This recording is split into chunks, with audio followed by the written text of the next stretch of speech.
सर्वप्रथम सर्वांना तुमच्या प्रेक्षकांना माझा नमस्कार. मी खऱ्या अर्थाने गेल्या 17-18 वर्षापासून सामाजिक कामामध्ये व्यस्त होतो. सामाजिक काम मी गेल्या 17-18 वर्षापासून करत आलेलो आहे. त्यामध्ये महाराष्ट्राच्या कानाकोपऱ्यामध्ये जाऊन मी अनेक रक्तदान शिबिरं असतील, त्यानंतर वेगवेगळे संभाजी महाराजांचे व्याख्यानं असतील, छत्रपती शिवाजी महाराजांचे व्याख्यानं असतील, आई जिजाऊंची व्याख्याने असतील, ह्या गोष्टीची आवड मला जन्मतः होती. मी लहानपणापासून शंभूभक्त आहे, शिवभक्त आहे. त्यामुळं त्या परिस्थितीमध्ये मी त्या सगळ्या गोष्टी माझ्या रक्तातच असल्याकारणाने महाराष्ट्राच्या कानाकोपऱ्यात जाऊन मी वेगवेगळे उपक्रम राबवले. वेगवेगळ्या संघटनेमार्फत मी सामाजिक कार्य करण्याचा त्या ठिकाणी प्रयत्न केला. आणि ते करत असताना अगदी पालखी सोहळे असतील, जसं की आम्ही अजिंठा वेरूळलेणी तुळजापूरची पायी पालखी सोहळा असेल, तो आम्ही आयोजन त्या पूर्वीच्या काळात करायचो. त्याच्यातनं अनेक लोकांशी आमचा जनसंपर्क व्हायचा, अनेक शेतकऱ्यांशी गाठीभेटी व्हायच्या. आणि ते करत असताना आम्हाला महाराष्ट्राच्या कानाकोपऱ्यामध्ये जात असताना सर्वसामान्य व्यक्तीपर्यंत आम्हाला त्या ठिकाणी जायचो, आम्ही भेटायचो. आणि त्यांचे जे विषय आहेत ते कुठंतरी सामाजिकदृष्ट्या आपल्याला कसे ते सॉल्व करता येईल, कसे त्यावरती आपल्याला मात करता येईल, त्यासाठी आम्ही पूर्वीच्या काळात प्रयत्न करायचो. म्हणजे त्याच माध्यमातून आम्ही शिवक्रांती युवा परिषद एक आमची सामाजिक संस्था होती. त्या सामाजिक संस्थेवरती मी त्या काळात महाराष्ट्रभर फिरलो, काम केलं. आणि त्याद्वारे छत्रपती शिवाजी महाराज, संभाजी महाराज, आई जिजाऊ यांची व्याख्यानं आम्ही त्यावेळेस त्या काळात आयोजित करायचो. आणि प्रत्येक जिल्ह्यात जाऊन, वाडोवाडी जाऊन, अगदी खेडोपाडी जाऊन प्रत्येक तालुक्याच्या ठिकाणी जायचो. आणि पूर्वीच्या काळामध्ये आम्ही त्या काळात हा सर्व प्रबोधन करण्याचं काम महाराष्ट्रभर करायचो. हो, नक्कीच शालेय जीवनापासून मला समाजकार्याची आवड होती. कारण का मी आपल्या ह्या शिरूर तालुका, हवेली तालुका ह्या परिसरातून असल्याकारणाने ह्या ठिकाणचा सर्व परिसरचा वर्ग हा लहानपणापासूनच एक सामाजिकदृष्ट्या आणि राजकीयदृष्ट्या सक्षम असलेल्या प्रत्येक ठिकाणी, गावातलं जरी म्हटलं तरी चालेल.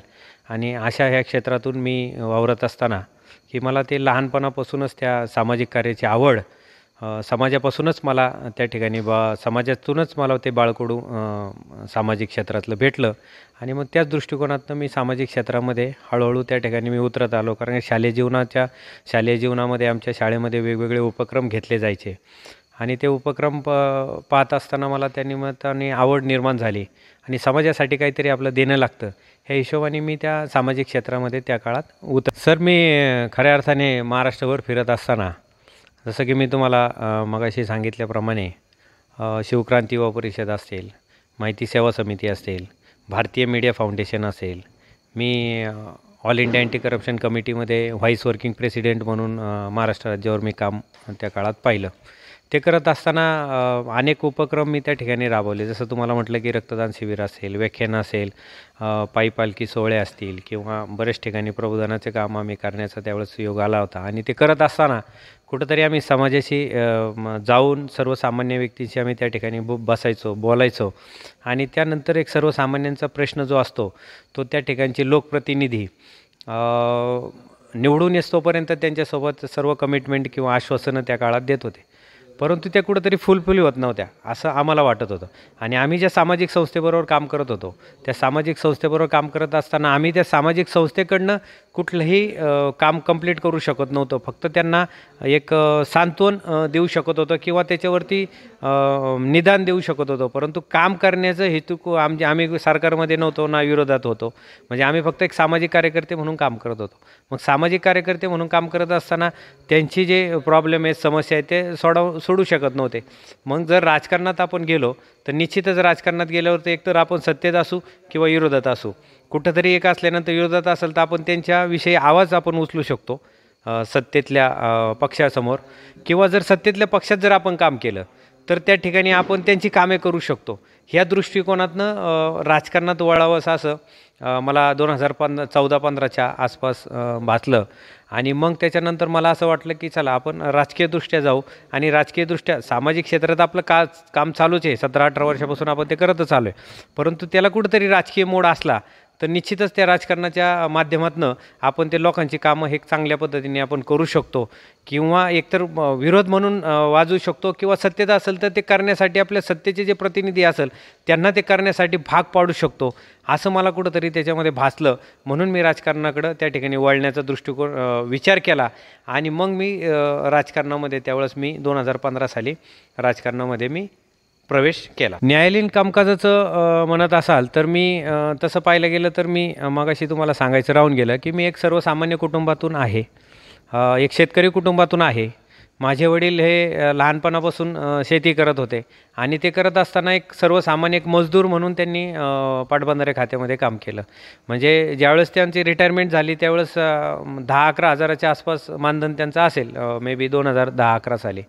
म्हणजे तोपर्यंत आम्ही सर्वसामान्य कुटुंबातच जगत होतो. म्हणजे शेती करून आम्ही त्या काळात जीवन आमचं पूर्ण उदरनिर्वाह व्हायचा. म्हणजे आईवडील शेतात काम करायचे तेव्हा आमचं शिक्षण वगैरे कंप्लीट व्हायचं. मग ते करत असताना असं वाटलं की मी पण माझं जे शिक्षण आहे 10वी नंतरचं जे शिक्षण आहे ते मी नोकरी करून ते शिक्षण कंप्लीट केलं. म्हणजे 11वी-12वी असेल, त्यानंतर माझं पदवीधरचं शिक्षण असेल, त्यानंतर मी पदवीधर कंप्लीट झाल्यानंतर मी लॉचं शिक्षण घेतलं. तर लॉचं शिक्षण हे माझे कालांतराने झालं, कारण मध्यंतरी मी त्या काळात नोकरी करत होतो. कारण का नोकरी करून मी शिक्षण कंप्लीट केलं आणि माझा घर त्या ठिकाणी चालवायचं किंवा माझं शिक्षणाचं पूर्ण मी नोकरीच्या माध्यमातून भागवायचो. आणि मग नंतर मी कालांतराने हे करत असताना मी कॉर्पोरेट इंडस्ट्रीमध्ये काम केलं. अनेक बँका असतील, इन्शुरन्स कंपन्या असतील, कॉर्पोरेट कंपन्या असतील, ह्या ठिकाणी मी 10-12 वर्ष सर्व्हिस केली. आणि ते करत असताना मी त्याच वेळेस माझं राजकीय आणि सामाजिकदृष्ट्या सक्षम होतो, मी राजकीयदृष्ट्या नव्हतो. मग ते करत असताना असं वाटलं की कुठंतरी आपण महाराष्ट्रावर फिरत असताना आपण जर लोकांचा आपल्याकडे जर कायद्याचा अभ्यास असेल तर निश्चितच आपण कायदेशीररित्या लोकांच्या समस्यासाठी त्या ठिकाणी आपण भांडू शकतो. म्हणून मग कायदेशीर कुठंतरी उपयोग होईल ह्या हिशोबाने मग मी त्यावेळेस नोकरी करता करता मी आपलं लॉचं ॲडमिशन केलं. लॉ मी फुल टाईम सगळे लेक्चर वगैरे अटेंड करून या सगळ्या गोष्टी ॲडजस्टमेंट करून माझा व्यवसाय सांभाळून नोकरी सांभाळून ह्या सगळ्या गोष्टी करून मी लॉचं शिक्षण कंप्लीट केलं, कायद्याचा अभ्यास घेतला. आणि कायद्याचा अभ्यास घेतल्यानंतर मग ते लोकांच्या समस्या आपल्याला निश्चितपणे मांडता येतील आणि त्यांना न्याय मिळवून देता येईल अशा हिशोबाने मग मी लॉचं स्टडी केली किंवा मी लॉची डिग्री घेतली. आणि त्यानंतर मग मी ती लॉची डिग्री घेतल्यानंतर मग मला त्यावेळेस निश्चितच लोकांच्या समस्या काय आहेत आणि त्याच्यावरती कसं त्यांना न्याय मिळवून देता येईल त्यासाठी प्रयत्न केला. मग मी लॉचं शिक्षण घेत असताना त्यावेळेस मला अनेक सर्वसामान्य लोक भेटायची की बाबा ते पे करू शकत नव्हते किंवा त्यांना न्याय मिळवून देण्यासाठी कोर्ट कचेऱ्यासाठी तेवढा माफक त्यांच्याकडं पैसा नसायचा. आणि आपल्याला पूर्वीपासून सर्वसामान्यांसाठी काम करायचं असं आपल्याला पहिल्यापासून ध्यास होता. मग कायद्याचा अभ्यास झाल्यानंतर मग मी त्या दृष्टिकोनातून उतरलो आणि मग लोकांचं त्या ठिकाणी मोफत काम करून लोकांना अनेकांना महाराष्ट्राच्या कानाकोपऱ्यातला 288 जर राजकीयदृष्ट्या बोलायचं म्हटलं तर 288 मतदारसंघामध्ये मी फिरलेला व्यक्ती आहे. आणि मग 288 मतदारसंघामध्ये फिरत असताना मला प्रत्येक वाडवस्ती, खेडोपाडी, तालुका असेल, जिल्हा असेल अशा ठिकाणी जात असताना निश्चितच मला असं जाणवलं की आता ह्या लोकांची त्या ठिकाणच्या समस्या आहे. मग त्या ठिकाणचा माझा संपर्क, माझा कायद्याच्या अभ्यास असणारे माझे बरेचसे माझे सहकारी. मग समजा मी महाराष्ट्राच्या कानाकोपऱ्यात एक नाशिकचं उदाहरण आहे, समजा नाशिकमध्ये निफाड आलं तर समजा निफाडचं त्या ठिकाणी मला नाही करता आलं तर मग मी त्या ठिकाणी माझे जे सहकारी वकील मित्र आहेत त्यांना मी ते काम देऊन त्या लोकांचं काम करण्याचा प्रयत्न केला. इवन मी इकडं अगदी लातूरचा विषय घ्या, सोलापूरमध्ये घ्या, इकडं नागपूर गोंदियापर्यंत मी जाऊन आलो, इकडं आपल्या निफाणीपर्यंत बोलू शकता, त्यानंतर इकडं कोकणामध्ये बोलू शकता किंवा मुंबईमध्ये बोलू शकता. अशा पूर्ण महाराष्ट्रावर मी त्या ठिकाणी फिरलो आणि त्या ठिकाणी मी त्या लोकांना न्याय मिळवून देण्याचा प्रयत्न केला. निश्चितच 2014-15च्या काळात मी राजकारणात उतरण्याचं ठरवल्यानंतर मग मी राजकारणात यापूर्वी भारतीय जनता पार्टीमध्ये इतर पक्षामध्ये मी काम केलं आणि त्या पक्षामध्ये काम करत असताना मी प्रदेश युवक प्रदेश अध्यक्ष म्हणून मी काम पाहिलं. कारण का मी सामाजिकदृष्ट्या काम करत होतो त्यातलेच माझे सहकारी होते ज्या पक्षावरती पक्षासोबत मी राष्ट्रीय पक्ष म्हणून असणारा त्या पक्षासोबत मी काम केलं. त्यानंतर मी आम आदमी पार्टी एक अरविंद केजरीवालांचा पक्ष होता त्याच्यावरती मी प्रदेश सहसचिव म्हणून काम पाहिलं. त्यानंतर मी त्या ठिकाणी अनेक महाराष्ट्राच्या कानाकोपऱ्यामध्ये जाऊन त्या पक्षाच्या माध्यमातून पण मी एक चांगल्या पद्धतीने लोकांना न्याय मिळवून देण्याचा प्रयत्न केला आणि कालांतराने मी भारतीय जनता पार्टीमध्ये 2019च्या विधानसभेच्या तोंडावरती ज्यावेळेस मला पुणे शहर लोकसभा लढायची होती, परंतु मी त्या पक्षामध्ये इच्छुक होतो, परंतु मी त्या ठिकाणी लढण्याचं ठरवलं आणि भारतीय जनता पार्टीसारखा सक्षम पक्ष की जो केंद्रामध्ये आहे, राज्यामध्ये आहे आणि आपल्या स्थानिक पातळीवरती काम करतो. यापूर्वी मला भारतीय जनता पार्टीबद्दल आदर होता आणि भारतीय जनता पार्टीमध्येच काम करण्याची माझी पूर्वीपासून इच्छा होती, परंतु मी माझ्या सामाजिकदृष्ट्या मी त्या ठिकाणी जाऊन परत मी भारतीय जनता पार्टीमध्ये 2019ला खऱ्या अर्थाने प्रवेश केला आणि माननीय प्रदेशाध्यक्ष त्यावेळेसचे पाटील साहेब, चंद्रकांतदादा पाटील यांच्या हस्ते मी त्या ठिकाणी बाळाभाऊ बेगडे, आमचे माजी राज्यमंत्री, आमचे पुणे जिल्हाध्यक्ष गणेश तात्या बेगडे यांच्या, आपले स्वर्गीय श्री बाबूराव पाचरणे साहेब आणि आमचे जवळचे सहकारी, आम्ही ज्यांना आदर्श कायमच मानतो, आम्ही एकत्र आमचे कॉलेजचे सहकारी, आमचे आदरणीय माजी आमदार पुणे शहर अध्यक्ष जगदीशभाऊ मुळीक यांच्या मार्गदर्शनाखाली मी 2019 साली भारतीय जनता पार्टीमध्ये प्रवेश केला.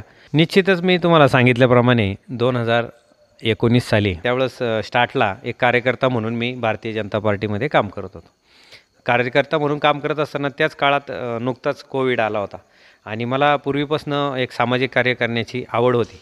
मग कोविडच्या काळामध्ये मी त्यावेळेस अनेक गरजूंना त्या ठिकाणी रेशनिंगचे वाटप असेल किंवा गरजूंना किट वाटप असेल किंवा गरजून लोकांसाठी त्या ठिकाणी सॅनिटायझर असेल किंवा अनेक गोरगरिबांसाठी हॉस्पिटलमध्ये ॲडमिट करण्याचा प्रकार असेल, त्यांना मदत करणे असेल, बेड अवेलेबल करून देण्यासाठी प्रयत्न करणे.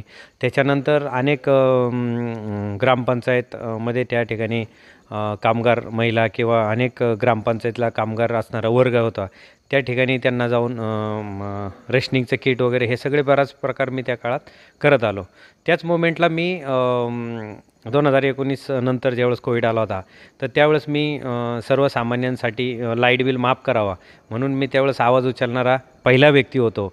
त्यावेळेस अनेक प्रेस मीडियानी दखल घेतली होती, कदाचित तुमच्याही पेपरनी माझी त्यावेळेस दखल घेतलेली होती आणि ती बातमी महाराष्ट्रभर फिरलेली होती. ते करत असताना मी त्याच्यानंतर ती बातमी आपले केंद्रीय मंत्री रामदासजी आठवले साहेब यांनीसुद्धा ती महाराष्ट्रभर तो विषय लावला होता, भारतभर विषय लावला होता आणि लाईट बिल माफ करावं म्हणून आपण त्या ठिकाणी सर्वसामान्यांसाठी प्रयत्न केला होता आणि त्या काळातल्या सरकारने तर त्यावेळेस तो लाईट बिल माफ 3 महिन्याचा लोकांना किंवा त्याच्यावरती सूट देण्याचं काम केलेलं होतं. तोच मोमेंटला त्याच वेळेस आमच्या वकील वर्गांसाठी त्या ठिकाणी मानधन भेटावं म्हणून पहिला वकील मी पुणे शहरातून होतो किंवा पुणे जिल्ह्यातनं होतो.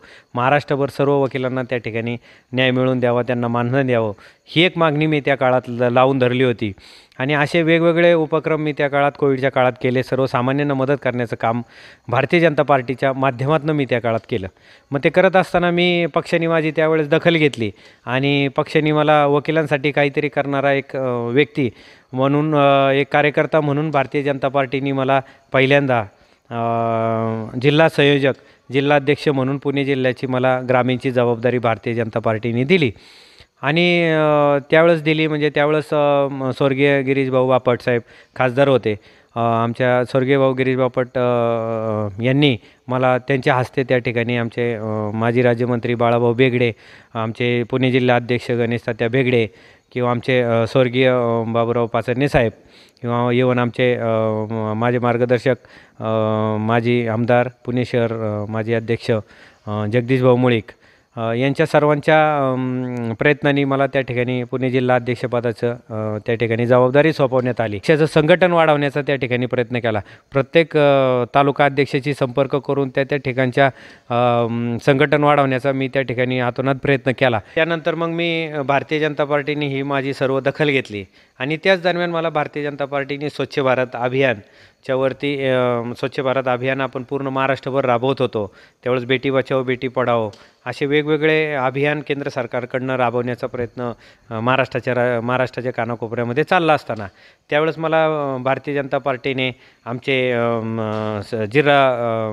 महाराष्ट्र राज्याचे संयोजक आणि आमचे अध्यक्ष स्वच्छ भारत अभियानचे, त्यांनी मला त्या ठिकाणी स्वच्छ भारत अभियानवरती संघटन सरचिटणीस म्हणून काम करण्याची जबाबदारी दिली.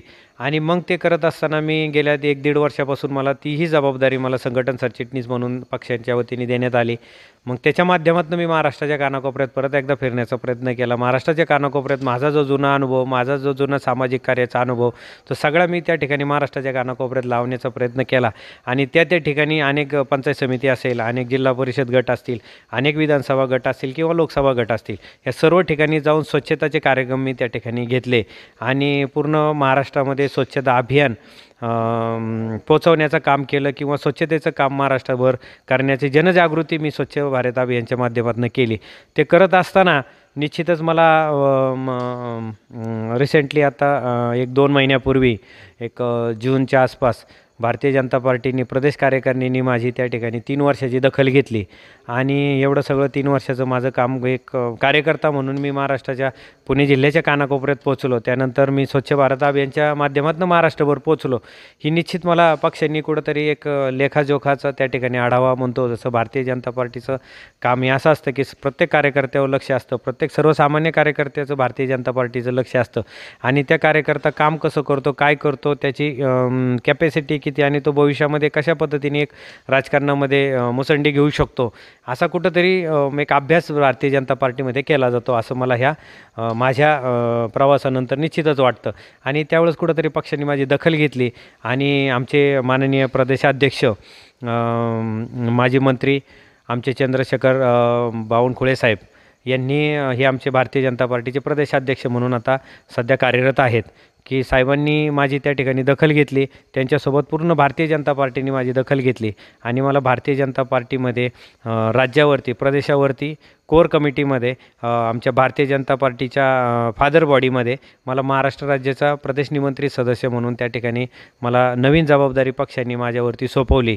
निश्चितच ही जबाबदारी मला महाराष्ट्राच्या कानाकोपऱ्यामध्ये मी परत एकदा पोहोचावं, संघटन चांगलं वाढवावं आणि पक्षाच्या माध्यमातून एक गोरगरिबांसाठी काम करावं, समाजासाठी काहीतरी काम करावं, ह्या हेतूने आमच्या प्रदेशाध्यक्ष साहेबांनी मला त्या ठिकाणी जबाबदारी दिली असावी.